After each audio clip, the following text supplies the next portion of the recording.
today's video is one that we had no idea what the film was going to be about going into the theatre, because it was a Cineworld Unlimited secret screening, which very hit or miss, isn't it? It is.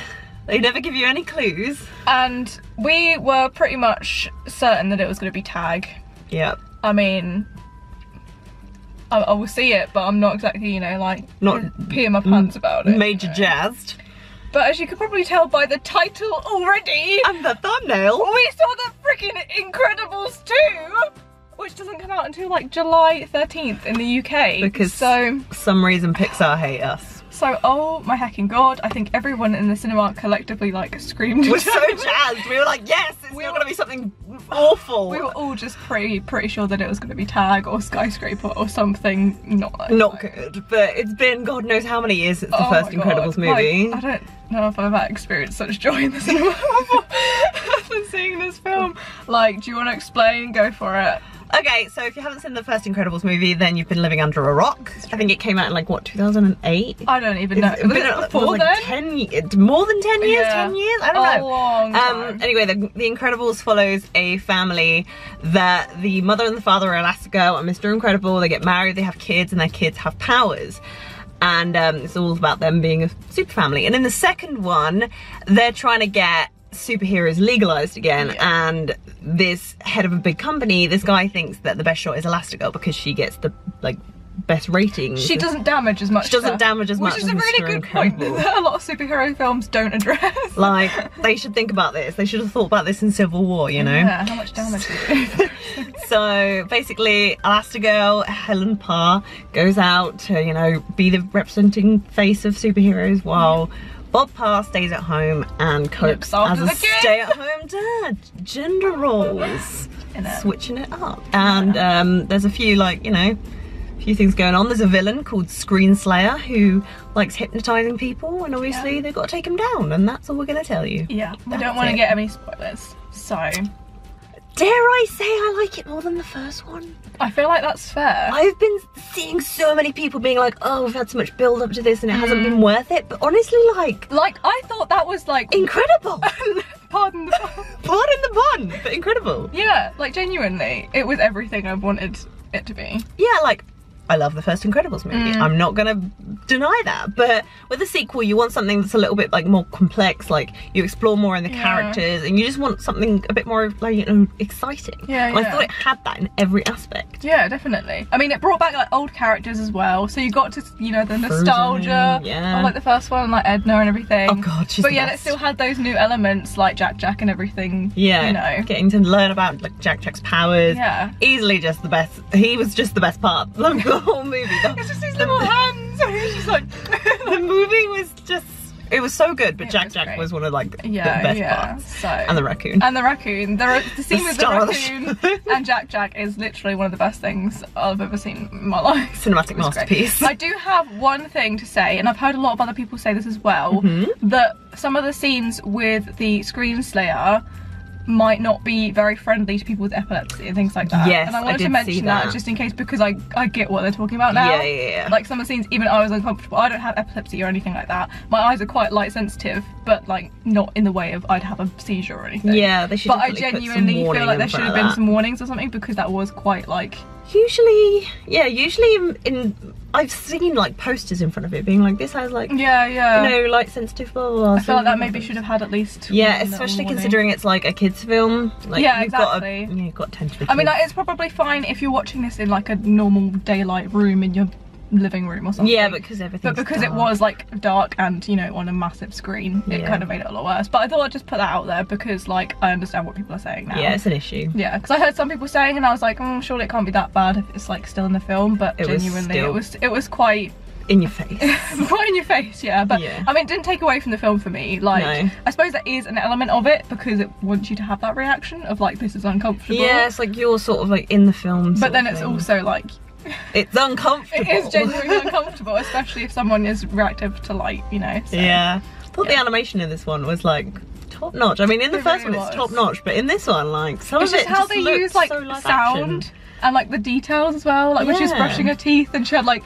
That was so good. Like, yeah. Holly Hunter has such an iconic voice. She really does. Like, make her mouth move in the way that Holly Hunter's mouth would move. Yeah. And that's just so cool and Yeah, weird. and like when he's eating and like spitting out vegetables and stuff. And like, yeah, just the voice acting was really, really great. As matching up to the animation and stuff. Yeah, definitely. So good. And I just thought the action scenes were really great too. I felt like they weren't like overdone. No. There wasn't anything that was like really repetitive, but it had like the same elements. Of, like, it was, you knew somewhat what was going to happen because obviously their characters do what they do. Yeah. But like it was in a way that was still relatively new, you know? So yeah. And I actually like felt a relatively like a lot of threat from like the villain screenslayer. I was like, I genuinely had a lot of like, you know, when you're like sitting there like an action movie, like a real life action movie, and you get that like feeling of like anxiety, like, oh my God, or like adrenaline from watching it kind of thing. Yeah. But I got that from this, which doesn't happen very often from like animated films. No, you know? like, there was that like heart pumping tension going on there. Every element of it, it's just exactly what you want in a sequel. It's like the Shrek 2 of Pixar. It is the Shrek 2 of Pixar. 2 of Pixar. Mate, yeah. I mean, it had every like Pixar element as well, like the hidden bits of like Pixar and stuff as well. The little Easter eggs. Yeah, which obviously if you know, you'll see them. Genuinely funny. Yeah. Like hilarious for most of the film. Like Jack I think was the funniest thing there, yes. you know? And he doesn't even like properly speak, yet he was still one of the funniest things there. Just from like his actions and the sound effects and stuff. They did such a great job with that. It was so good. And I'm really glad that Brad Bird returned to direct and write it, just because I feel like if they got someone else to do it, they'd have like a really different weird flair. I don't feel like they would have got anyone else to do it. No, it always works better when sequels have the same director and writer, just because they know where they want the story to go and such. Yeah, so it's got to be in like my top 5 of the year. I really loved it. I don't know what else to say. There's nothing that I hated about it. You know? I literally can't think of anything in my brain. Zero. That I was like, oh, I'm not enjoying this, you know? It's just pure joyous fun. Like, and it actually had like a complex plot. Yeah, like it genuinely had a good. It wasn't just like I'm watching a kids film and there's just like random things popping up. You know, like kids are gonna love it and adults are gonna love it. I genuinely feel though that the screenslayer is quite creepy for a children's film. It reminded me of very like Doctor Who vibes of like creepiness. I mean, if you've seen the trailer, like they've got if you've seen the whole like creepy gas mask, that's why I'm feeling like Doctor Who-y, you know. So if you don't like that, then avoid. Because like, even though it is a kids film, there is some like proper creepy elements, and there's like some jumpy bits too. Yeah. Because I was like, oh god, why is it jumpy? I don't want it jumpy. I'm supposed to be having joyous fun. Also, can we quickly mention the short that was in front of it? Oh yes, the short that was in front of it. I've forgotten what it's called completely. Bow or something? Was it Bow? I think it might have been Bow. Or something similar. Yeah. Sorry if we butchered that name at all, but I absolutely love when Pixar do shorts. They're always the best. They are the best thing in the world. And somehow it was about, they just like, managed to break your heart. This little dumpling that like turns out to be a baby, but then I don't grows up and but like it was really cute and hilarious and heartbreaking all within like 5 minutes. With no dialogue. With no dialogue. How do you do that? Anyway, I digress. But yeah, I genuinely enjoyed it, and I'm pretty sure everyone else in the cinema did, and everyone was over the age of 15 in our cinema. So that is very true.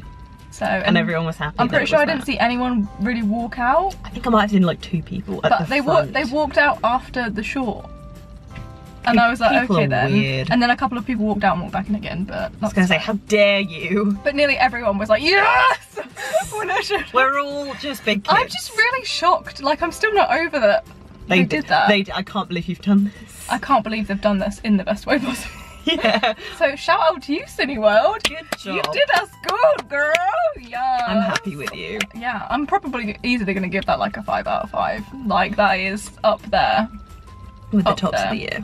With the tops of the year, and we're only like halfway through the year, so like 2018 is doing us good. 2018 is doing us good, so yeah. And all of the Americans watching, you've probably already seen this. Yeah, exactly. So if you don't know why it's a big deal, it's because we're in the UK, obviously, and it's not going to be out for like another 2-3 weeks. Yeah. Find out what is on next week. Yeah, we'll find out what's on next week, and we will have a video. Probably not 3 videos for you like it has been this week. It's been a particularly busy week for films. You're welcome. You're welcome to listen to us talk crap for 11 minutes so far. So yeah, thank you guys for watching. As usual, if you want to follow our main channels, they will be in the description down below, but also follow this channel because this is where the action happens. We're here every damn week. Talking crap, loving life, living our best lives. So thank you guys for watching, and we will see you guys next time. Goodbye.